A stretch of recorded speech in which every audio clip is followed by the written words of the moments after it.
Hello guys, welcome to Healthify Happiness. Let's work together to healthify your happiness. How are you feeling currently? Have you been through my past videos? I hope you have done so. If not, the link is there in the description box. I would urge you to please go and see all of that. And the reason is, once you have the complete understanding, you would be equipped better for handling your stress and anxiety. Why would you do it? For the quality of your life. I hope it makes sense. Before you do that, can I request you to please subscribe to my videos, share my video with people so that I feel motivated to bring out the best content for you. And I hope I keep doing this till the end of my life so that I, on my part, do my best to add value to this world. Let's begin. Today we shall study psychoneuroimmunology. Now when I say words like this, many of you might feel they sound so technical, but they're actually very simple. It is about you, your mind, your body, how everything is working in tandem. Psycho means psychology, your thoughts, your feelings. Neuro means the brain, part of the brain cells, whatever you call it. And immunology is the study of the immunity. You would ask me, how is all of it related to stress? But heart of hearts, it has to be. Because somehow or the other we know that whenever we experience stress, we somehow land up in feeling unwell, either mentally or physically. We say that we have got a viral infection. Why is it that we don't catch viral infection every day of the year? Point to ponder, right? See, till 1975, it was believed that there is no relation or no direct relation between stress and immunity. And there was a solid reason to it. It was very logical. It was believed, and it is partly true, that our lymph is responsible for fighting the parasites. By parasites, I mean the bacteria, the virus, the other pathogens. Since the lymph is not connected to the brain directly, scientists and medical professionals believed that okay, fine, whatever happens in the mind is separate from whatever is going on in the body. They did not give a lot of stress on mental health. But then in 1975, a scientist or a doctor, whatever you call him, he conducted an experiment. It was quite interesting because it was very, very different from all other experiments. He took few rats with him. He fed them a dose of saccharine water in which he had added a tablet or a dosage of a chemical called cytoxan. What cytoxan does is it reduces or suppresses the immunity. As expected, the rats experienced a fall in their immunity, and as a result, they had fever, they had diarrhea, they had whatnot, and most of them even died. Then he stopped the experiment. The rats were, given time to heal, and when they healed, he again subjected them to this saccharine water. This time, cytoxan was not there. That means it was just normal water which had sweetness in it. And sweetness has got nothing to do with immunity, we all know that. But what was shocking was the rats who were subjected to cytoxan earlier.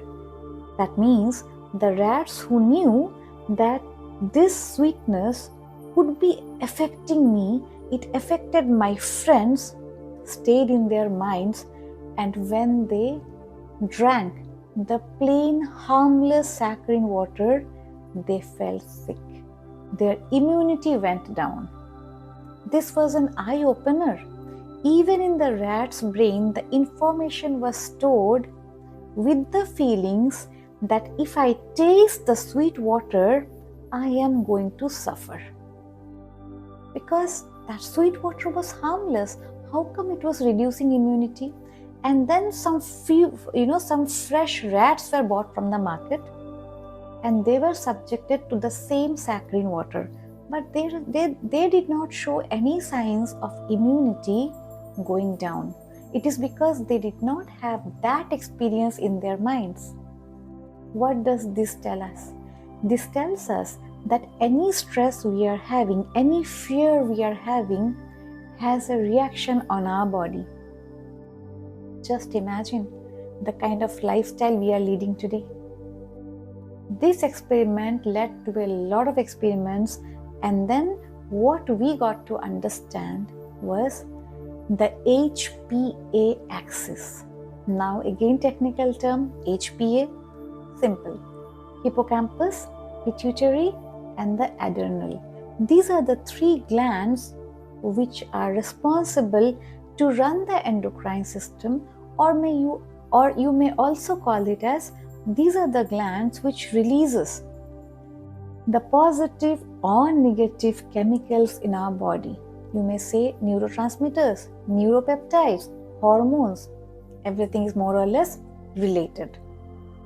Under normal circumstances, when they release the right amount of positive neurotransmitters, or you may even say those chemicals, dopamine, oxytocin, serotonin, and endorphin, our body prepares itself to fight the pathogen, heal itself, maintain the strength and vitality, and we enjoy life.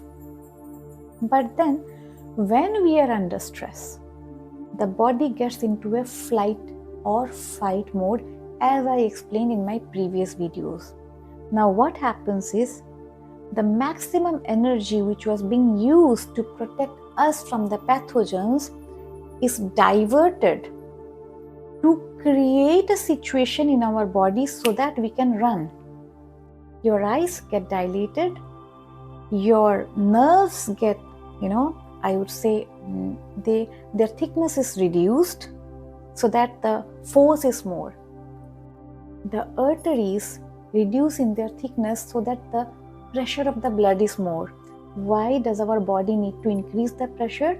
So that our muscles receive the right amount of glucose, which it gets from the liver, as stored sugar is there in the liver, 8 grams to be precise.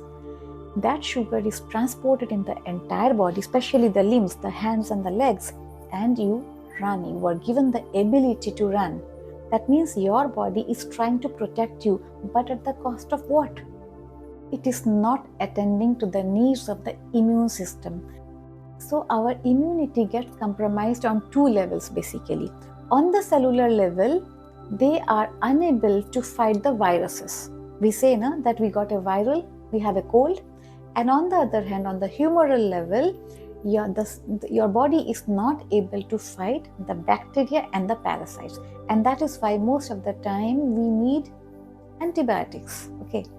So what is happening is, when we are exposed to stress, viruses, bacteria and parasites, they rule the show. And because of which you are exposed to a lot of diseases. Now when I say diseases, I can count all of them from the head till the toe. The immunity gets so confused, gets so stressed out. The body is actually in stress. So the immunity reacts in 3 different ways. First, it surrenders, it is suppressed. That is the time when we suffer or we are prone to diseases like cancer. On the second hand, the immunity is like, it gets hyper. And when the immunity is hyper, we get allergy, asthma. And the third is, the immunity is confused. When the immunity is confused, it cannot distinguish between the host cells and the pathogens.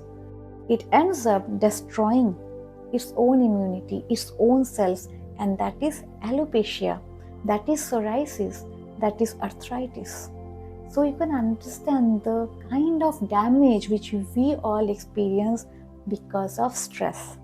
And that is how stress is related to psychoneuroimmunology, and if we can handle stress, automatically we shall be in a better position to have the right kind of thoughts which will lead to the right neurotransmitters and neuropeptides rushing in our body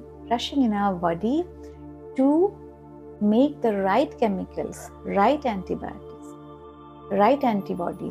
right hormones reach all the cells so that our cells can make the best protein.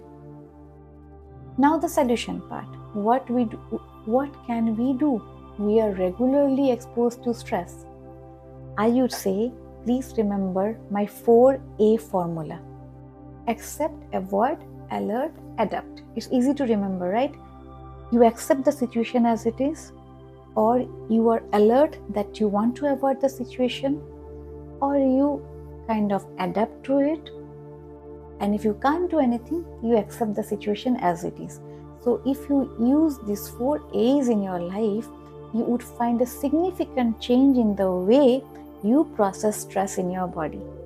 And that's how you can live a healthy and happy life.